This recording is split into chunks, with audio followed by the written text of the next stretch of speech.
I used to think betrayal was something that happened to other people, stories you heard over beers, or in courtroom dramas, or whispered through grapevines. Not the kind that sat across from you at the dinner table every night, smiling like nothing was broken. Then one DNA test blew my entire life apart. My wife cheated. My daughter isn't mine. And now she's furious that I won't pay for college. I've been married to my wife, Rachel, for 22 years. We met in college. She was smart, beautiful, confident, everything I ever wanted. We built a life together. 2 kids. A nice house. Vacations to the coast. I worked in finance, she worked in advertising. We had a rhythm. A shared life. Or so I thought. Things started to shift about a year ago. Subtle at first.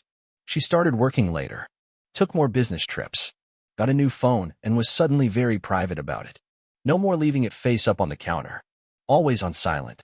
Always face down. At first, I chalked it up to stress. I mean, advertising's brutal, right? But then came the perfume. Different scent. And the gym clothes that looked more like date night outfits than workout gear.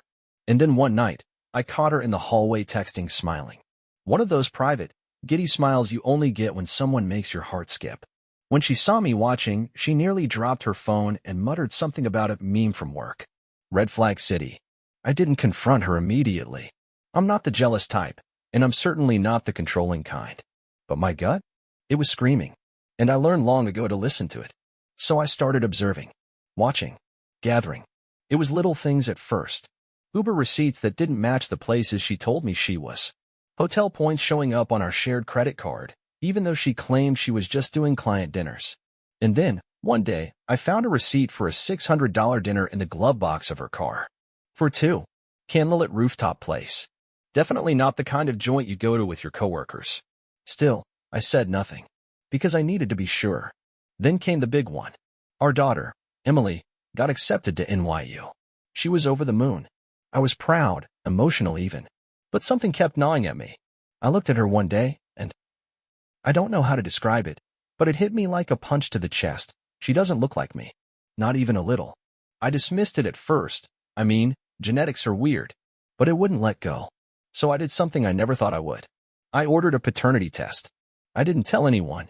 Not even Emily. I swabbed her toothbrush one morning and sent in my sample. The results came back 2 weeks later. I remember the moment clearly.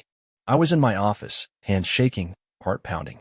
The envelope said what I already feared but never wanted to believe. Probability of paternity, 0%. I sat in silence for a long time, just staring at the paper. My world, my entire identity as a father and husband, collapsed in a single line. And that's when I knew.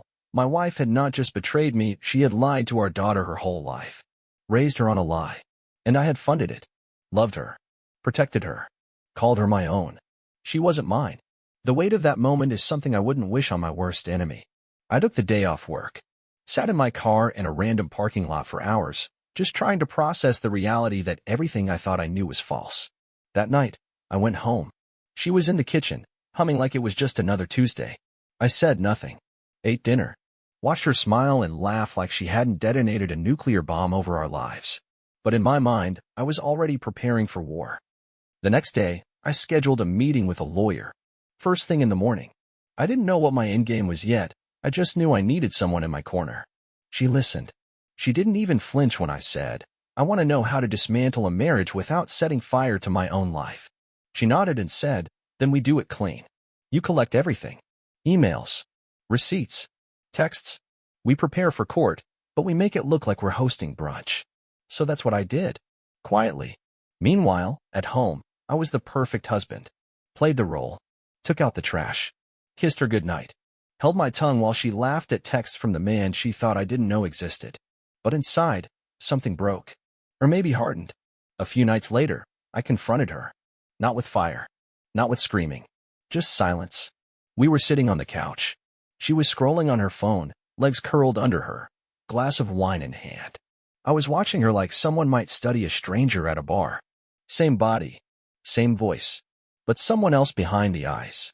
Hey, I said. She looked up. I need to ask you something, and I want you to tell me the truth. Her smile faded. Okay. I held up the paternity test. I watched her face collapse in real time. First confusion. Then realization. Then fear. Whose daughter is she? Her mouth opened, but nothing came out. She looked like she couldn't decide whether to lie or faint. Finally, she muttered, "Brian." "No. No more Brian," I said.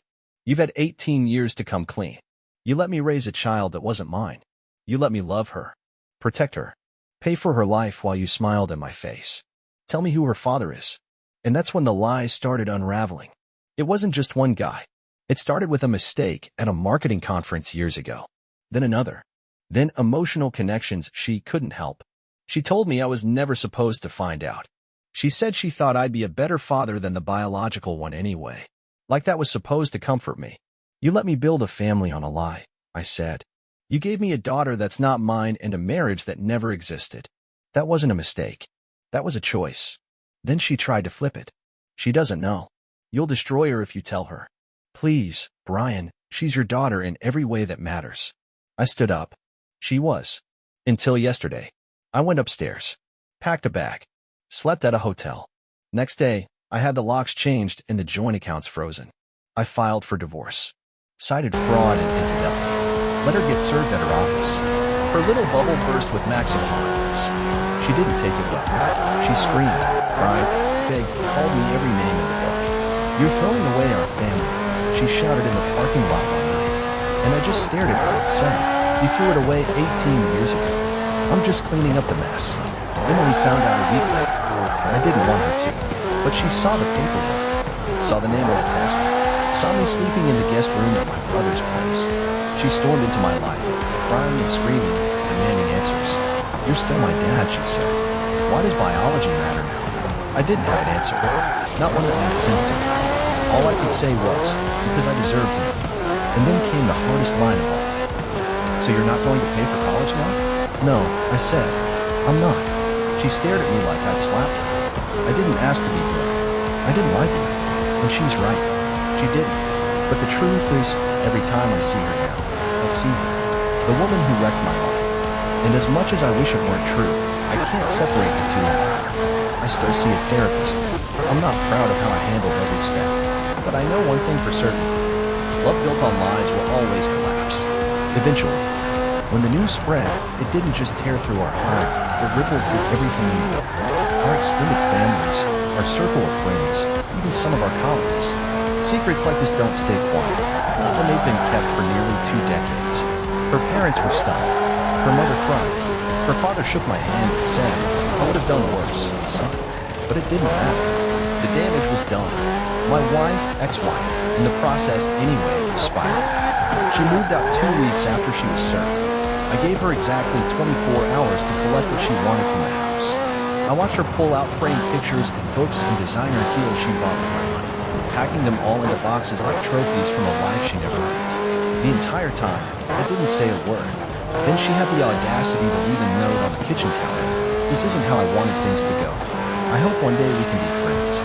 I burned it in the sink. Now Emily, that was a storm I didn't see coming. She took her mother's side, completely. Said I was overreacting, being cruel, that I was abandoning her. I told her the truth wasn't abandonment. It was clarity. "You can still be in my life," I said, "but I won't pretend anymore. I can't." She moved in with her mom, stopped replying to my texts, blocked my number for a while. I heard she took a gap year instead of going to NYU. Said she was reevaluating her identity. I get it. I really did. But I wasn't going to fund a life built on falsehoods. That bridge burned the day I opened that DNA. The worst part? I still loved her. My daughter. Raised her from diapers to driving lessons. But the betrayal wasn't just from my wife. It was from the lie itself. It robbed me of something sacred, the truth of fatherhood. In the quiet days that followed, I found myself walking around the house like a ghost. Every room held a memory. Her first steps in the hallway. Our anniversary dinner at the dining table. Her laughter echoing from the backyard. It all turned to static. I started drinking more than I should have. I'll admit that. Sitting in the dark with a glass of bourbon, staring at a wall like it might offer answers. There's something uniquely cruel about betrayal from the person you trusted most. It doesn't just hurt, it rewrites your life. Suddenly, you're not the husband, the father, the provider. You're just the fool, the guy who didn't know. Therapy helped. Slowly, my therapist, a woman named Dana, was sharp and patient. Didn't let me wallow. She said something early on that stuff. You can't control what people do to you, but you can control what you do next. So I started writing things down. Lists, memories, truths I wanted to carry forward, lies I'd no longer tolerate. I stopped drinking as much, started running in the mornings, spent time fixing things in the house just because they were mine to fix. Control was the medicine I needed, not over others, just over myself. I didn't see Emily for 3 months. Then, one day, she showed up on my doorstep. Eyes red, voice shaking. "Can I come in?" I stepped aside. She sat in the kitchen like she'd never left. "You were right," she whispered. "Mom told me everything. The man she thinks is my biological father wants nothing to do with me. He's got his own family." Said I'm a mistake. I wanted to reach out, pull her into a hug, but I didn't move. "I'm sorry," she said. "I didn't know. I needed you to be wrong. Because if you were right, everything I believed about my life would fall." I looked her in the eye and said, "It already did." For both of us, we sat in silence after that. I didn't say I forgave her. I didn't say I'd pay for college, but I did tell her she could come by any time, that the door would always be open, as long as she walked through it with honesty. I'm still rebuilding, still unpacking the weight of years spent loving a lie. But every day, it gets a little easier. The silence isn't as loud. The house doesn't feel like a tomb. It feels like mine again. They say revenge is a dish best served cold. I disagree. Revenge is best served methodically, slow, calculated, and with documentation. While Rachel was packing her life into boxes, I was compiling files, bank records, text logs, emails from a shared cloud backup that she forgot was still connected. I didn't just want a divorce. I wanted a record. I wanted a clear line drawn in the sand that said, "This is what she did, and this is why I walked." The lawyer, Jessica Lewin, sharp as a scalpel, looked over the documents and nodded. "She'll try to paint herself as the victim," she said. "They always do. Let her. This file is your own." And she was right. A few weeks after the initial filing, Rachel's lawyer sent over a proposal. Mediated split, no mention of infidelity, joint custody if I wanted it, and a request for me to continue funding Emily's college despite the paternity test. I laughed. I wrote back through my attorney. "We are not co-parents. She is not my biological child. I will maintain emotional availability, but financial obligation ended the moment my trust was betrayed. Your client may pursue biological paternity if she wants child support. I wish her luck with that." No reply. That was the first power shift. After years of accommodating, appeasing, providing, I started saying no. And I felt something I hadn't felt in months. Control. Not control over people, just over my boundaries. Over my own damn life. Meanwhile, the social fallout hit Rachel like a brick wall. Turns out people aren't as forgiving when the truth comes out. Her little circle of friends, the wine club, the yoga moms, the office besties, they weren't as loyal as she'd hoped. Some whispered behind her back. Some flat out stopped talking to her. One even reached out to me privately and said, "You didn't deserve that. We all thought you were the lucky one." Turns out it was her. At work, she kept it together for a while. But rumors have legs, and truth has teeth. The story leaked. People talk. I didn't need to drag her name through the mud. She did that all by herself. And Emily? She started visiting more often. Slowly, carefully. There was a distance in her, like she wasn't sure how to re-enter my life now that the foundation had cracked. I didn't force anything. We'd sit on the porch, sip iced tea, talk about books or movies, not the elephant in the room. One night, out of nowhere, she said, "Do you think you'll ever forgive her?" I took a long breath. "I already did." She blinked. "Really? Forgiving her isn't about her," I said. "It's about me. If I carry the anger, I carry her. I won't do that anymore. But you're still divorcing her." I nodded. Forgiveness doesn't mean reconciliation. Some things aren't fixable, and they shouldn't be. That night, she hugged me before she left. First time in months. And I realized something. Maybe I didn't need to be her father anymore. Maybe I could just be the man who raised her. The one she trusted against. That was enough. The next court hearing went fast. Clean split. No alimony. She didn't dare ask. The judge reviewed the DNA test, the infidelity documents, and issued a ruling that left me with the house, my investments, and my dignity intact. Rachel didn't look at me once during the proceedings. I didn't care. When I walked out of that courthouse, the air felt different. Lighter. Like I'd finally stepped out from under a storm I didn't even know I'd been standing in. But I wasn't done. There was still one more layer to shed. After the final gavel came down and the papers were stamped, I drove home in silence. No radio, no pulse, just me and the dull hum of tires on asphalt. I pulled into the driveway, my driveway now, and sat in the car for a while. It was over. I walked through the front door like it was the first time. The house looked the same, photos still on the walls, furniture untouched, but it felt different. The ghost had left. What remained was mine. Even the silence, once suffocating, felt earned. Like a breath held too long finally released. First thing I did? Stripped the house down to the bones. I took down the wedding photos, the framed family portraits, the little live, laugh, love signs she used to buy from home goods stores like they meant something. Into a box they went, sealed, taped, shoved into the attic like artifacts from a life that didn't belong to me anymore. I gutted the master bedroom next. New paint, new sheets, new mattress. Nothing we touched together survived. The room became mine, not ours. No memory of perfume lingering in the air. No reminders of a woman who had once shared my bed while dreaming of someone else. And every night, after working on the house or sitting on the porch with a scotch in hand, I wrote. Pages filled with thoughts, memories, bitterness, clarity. Some nights I tore the pages out and burned them in the fire pit. Others I kept. A journal started to take shape, not a diary, not therapy, just reporting. Evidence that I'd lived through this and walked out the other side. I started running again. Nothing wrong. Just a few miles before dawn when the world was still quiet. There's something healing about sweating out the pain. I'd come home, muscles aching, lungs on fire, and think, I'm still here. She didn't break me. That winter, I took a solo trip to Colorado. Cabin in the woods, no distractions. No signal, just snow, books, and the fire. It was the first time in years I sat with myself, really sat, with no expectations, no roles to play. I realized something out there. I hadn't lost my identity. I just buried it under routine, under marriage, under a title I didn't even know wasn't mine. When I got back, I cleared out the garage and turned it into a small workshop. Nothing fancy, just a space to build again. I started making furniture, tables, shelves, a bench for the front porch. What has no ego? You measure it, cut it. It does exactly what you ask it to. There's peace in that. Emily came by more often, sometimes to help, sometimes just to sit. We didn't talk much about the past anymore. It was like we had an unspoken agreement. Don't look back unless you're willing to bleed again. She started calling me Dad again one day without warning. I didn't comment.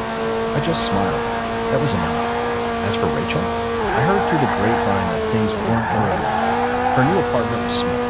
Her reputation at work had taken a hit. Apparently, the guy she claimed was Emily's biological father ghosted them both once the DNA test confirmed the truth. Karma wears steel-toed boots. But I didn't gloat, didn't celebrate. I just kept living. And somewhere in that process, I stopped surviving and started breathing. A few months ago, I went to a local charity event. Nothing big, just something the city puts on every year. That's where I met Claire. She was helping organize the fundraiser with clipboard in hand. Jeans, sweater, zero pretense. She made a joke about the stale coffee, and I laughed harder than I had once. She didn't know my story. She didn't care about my past. She asked questions that weren't loaded, gave answers that didn't feel rehearsed. We've had a few dinners since. Nothing serious. No titles. Just easy. She knows I've been through something. I told her the truth in pieces, never too much at once. She didn't flinch, just nodded and said, well, it sounds like you walked through hell and didn't burn. And I realized that I had, but I also made it out. There's this myth that healing is a straight line, that if you do all the right things, cut off contact, work on yourself, hit the gym, talk to a therapist, it all just fades away like fog in the sun. Let me be clear, that's bullshit. Healing doesn't arrive with faith. It doesn't knock politely and ask to be let in. It sneaks up on you in quiet moments, halfway through folding laundry, or when you realize you haven't thought about them in 2 days. And then, right when you think you're past it, it hits you again. Hard. It was Emily's birthday that did it. She turned 19. Rachel invited her out for a dinner, just the two of them. I wasn't included. I told myself it didn't bother me. I told myself I didn't care. But when the pictures went up online, the smiling mother-daughter photo at some trendy restaurant, the birthday dessert with sparklers, the caption, my beautiful girl, my greatest joy, it hit me harder than I expected. because I used to be part of that picture. I raised that joy. I bandaged her scraped knees, stayed up late helping with science projects, stood at the edge of every soccer field in rain and snow cheering on her. And now, I was a footnote in someone else's life. That night I sat in the dark with a glass of rye and let it go. Not the drink, the realization that the role I cherished for so long was never truly mine. And even if I played it well, even if I was the better man, the world had moved on without me in the frame. I didn't sleep that night, but the next morning, I did something I hadn't done in years. I drove to the cemetery. My father's grave is on a quiet hill, under a crooked oak tree. He died when I was 25. Heart attack. No warning. He never met Emily. Never saw the man I became. But as I stood there, hands in my pockets, I realized I needed to talk to him. Not for advice. Just to say it all out loud. I told him everything. The lies. The betrayal. The DNA test. The confrontation. The silence. The hurt. The rage. The why me? Then I told him the truth that took me a year to admit. I still love her. Not Rachel. Emily. Even if she's not mine, I still love her. But I can't carry it the same way anymore. That part of me, dad, provider, protector, it died when the truth did. And I don't know what's left. The wind picked up, brushing against the stone like fingers on a piano. I stood there until it got cold. Then I left. A few days later, Emily showed up again. She looked tired. Not physically, but like someone who'd been carrying weight she wasn't built for. She sat down at the kitchen table, right in the seat where Rachel used to drink her morning coffee. Mom told me you went to see Grandpa, she said. I didn't know you still visited him. I do, I said. When I need to talk to someone who can't talk back. She smiled, but it didn't last long. I'm sorry, she said. I've been trying to figure out what to say. Every time I wanted to explain why I chose her side at first, it just sounds like excuses. I was scared. I didn't want to lose both of you. You didn't, I said. You lost the version of me that wasn't you. The one who thought he was your father. But I'm still the guy who was there. I'm still the man who loves you. She started crying. Not loud, not messy. Just quiet tears she tried to hide. And I let her. I don't need you to pay for school, she said. I got a part-time job. Financial aid. I'm figuring it out. I just needed to know you didn't hate me. I never hated you, I said. But I needed space to grieve. And I hope you understand that grief had nothing to do with you, and everything to do with the lie I was living. She nodded. I do. Now I do. I walked her out to her car that evening. She hugged me tight, and for the first time in a long time, I felt real. Not a performance, not obligation. Just love, stripped down to its bones. And after she left, I stood in the driveway and exhaled. Not out of exhaustion, but release. Because I finally understood something. Closure isn't forgetting. It's accepting that the story didn't end how you wanted, but that you still get to write the next chapter. And I was ready to. It's been almost 2 years since the paternity test shattered the illusion I called marriage. Since I stood in my own house wondering how a woman I trusted with my life would look me in the eye and lie, day after day. Since the daughter I raised with everything I had turned out not to be mine, not by blood, anyway. And yet, I'm still standing. People always talk about closure like it's a door you shut behind you. Neat. Final. Quiet. It's not. Closure is a hallway of doors you thought you'd already locked. You walk past one, and just when you think you're clear, it's over. A memory. A sin. A photo you forgot to throw out. You never really closed the door. You just stopped walking into the room. The house is different now. Every room has been repainted. Every photo is new. Me hiking a trail in Montana, holding a friend's newborn, laughing with Claire over burnt pancakes on a lazy Sunday. There's life here again. Not haunted. Not rehearsed. Just mine. Claire. Yeah, that's still a thing. It's funny how love feels when it comes from a clean slate. No expectations. No debts. No performance. She never tried to fix me. Never asked about the full story. She just made space. The first night I told her the truth, really told her, she didn't say a word. Just held my hand and listened. And when I finished, she leaned in and whispered, I'm proud of you. I think I fell for her right when we married. We don't talk about the future much. We don't need to. There's no timeline to prove anything to anyone.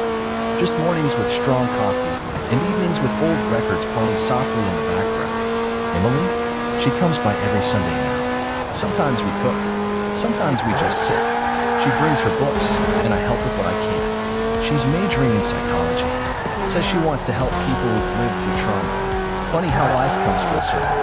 We don't talk about Dad anymore, not in those words. But when she calls and says, I need your advice, or can you help me with my taxes? I know what she means. I never stopped being your father. The title was never about duty. It was about choice. And I still choose her.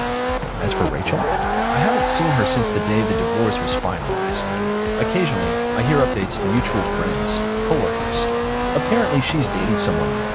I hope he knows what he's getting into. But that's not my concern anymore. I don't hate her. I really don't. She was a part of my life. A painful, necessary chapter. I've learned not to rip it out, just turn the page. Because here's the truth most people avoid. Betrayal doesn't destroy you. It reveals you. It peels back the layers and forces you to meet yourself, raw, bleeding, stripped of illusion. And when you survive it, you don't just heal. You harden. You sharpen. You rebuild, not as who you were, but as who you were always meant to be. So if you're reading this, and you're standing in the wreckage of a love that lied to you, hear me when I say this. You are not weak for loving people. You are not a fool for trusting. The betrayal isn't your shame, it's theirs. And the life you rebuild afterward, it's yours. Completely. And it's better than you ever imagined.